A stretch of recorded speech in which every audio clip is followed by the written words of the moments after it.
तो चलिए linear equation in one variable का नेक्स्ट क्वेश्चन देखते हैं। तो नेक्स्ट क्वेश्चन क्या है? The ages of Hari and Harry are in the ratio of 5:7. 4 years from now their ages will be 3:4. Find their present ages. अब इस क्वेश्चन को हम पहले समझ लेते हैं। इस क्वेश्चन में क्या बोला है? इस क्वेश्चन में ये बोला है कि दो लड़के हैं जिनका नाम है हरी और हैरी। उन दोनों की जो एजेस हैं वो 5:7 के रेशियो में है और 4 साल बाद उनके एजेस का रेशियो 3:4 हो जाएगा। अब हमें उनकी प्रेजेंट एजेस ढूंढनी है। तो पहले हम गिवन लिख लेते हैं। हमें गिवन क्या दिया है? वो हमें दिया हुआ है the ages of Hari and Harry are in the ratio of 5:7. तो इधर हमें बोला है कि हरी और हैरी के एज 5:7 के रेशियो में है। तो हम हरी की एज 5x ले लेते हैं और हैरी की एज 7x ले लेते हैं। लेट द एजेस ऑफ हरी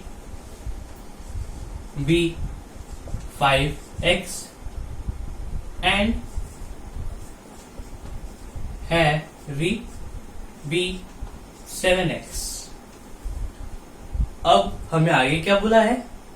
हमें आगे बोला है कि 4 years from now their ages will be 3:4. मतलब 4 साल बाद उनकी एजेस का रेशियो 3:4 हो जाएगा। तो इसमें हम 4 साल ऐड कर देते हैं, मतलब 4 years later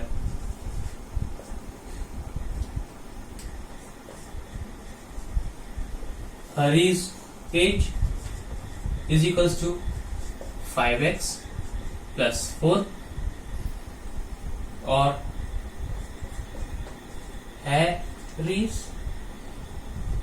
age is equals to 7x plus 4. अब हमें इस क्वेश्चन में ये भी बोला है कि 4 years from now their ages will be 3:4. मतलब 4 साल बाद उनकी एजेस 3:4 के रेशियो में होगी।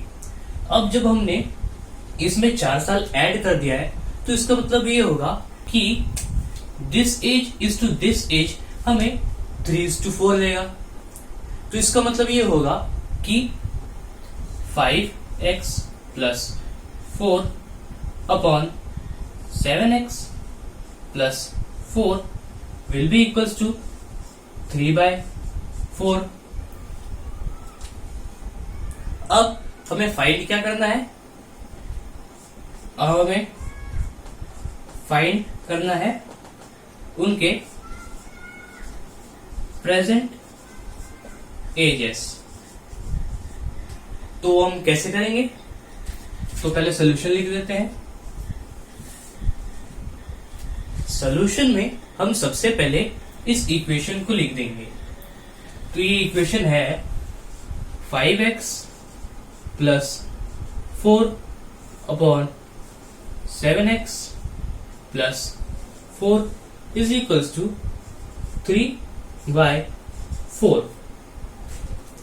अब यहां पर मैं ये देख सकता हूं कि ये जो पूरा नंबर है 7x plus 4, ये यहां पर 5x plus 4 को डिवाइड कर रहा है LHS पे।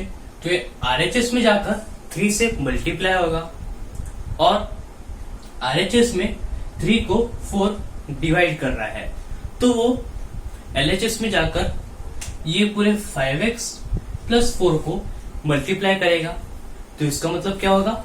वो होगा कि 4 into 5x plus 4 is equals to 3 into 7x plus 4. अब हम इसको कैलकुलेट करेंगे। तो 4 फायदा होता है 20, जो होगा 20x प्लस 4 फोर होगा 16 इज इक्वल्स टू 3 7 होगा 21x प्लस 3 4 होगा 12। अब हमें यहाँ पर एक सिंपल सी इक्वेशन मिल गई। अब हम वेरिएबल्स को एक तरफ लेके जाएंगे और कॉन्स्टेंट्स को एक तरफ लेके जाएंगे। तो सबसे पहले मेरे को एलएचएस में ये दिख रहा है कि 20 16 के साथ प्लस हो रहा है, तो वो आरएचएस में जाकर 21 को माइनस करेगा। और यहाँ पर आरएचएस में 12 जो है वो 21x के साथ प्लस हो रहा है, तो वो एलएचएस में जाकर 16 में माइनस होगा। तो इसका मतलब ये होगा कि अब यहाँ पर 12 इधर आ गया, तो 16 minus 12 is equal two plus 20x अब उधर चला गया, तो 21x माइनस 20x। अब 16 माइनस 12 होता है 4 और 21x माइनस 20x होता है 1x। मतलब सिंपली हम x भी बोल सकते हैं। तो इसका मतलब ये है कि x इज इक्वल्स टू 4। अब हम हरी और हेरिकेज निकाल लेते हैं। तो हेरिकेज क्या थी? वो थी 5x। मतलब 5 इंटू एक्स हमें कितना मिला है? वो मिला है हमें 4, तो 5 इंटू 4 जो होगा 20। अब हम हेरिकेज निकालेंगे जो है 7x, तो उसका मतलब होगा 7 इंटू 4 जो होगा 28। अब हरी की एज हो गई 20 इयर्स और हैरी की एज हो गई 28 इयर्स। अब हमें इन दोनों की एजेस मिल चुकी है। अब हम इसको चेक कर लेते हैं।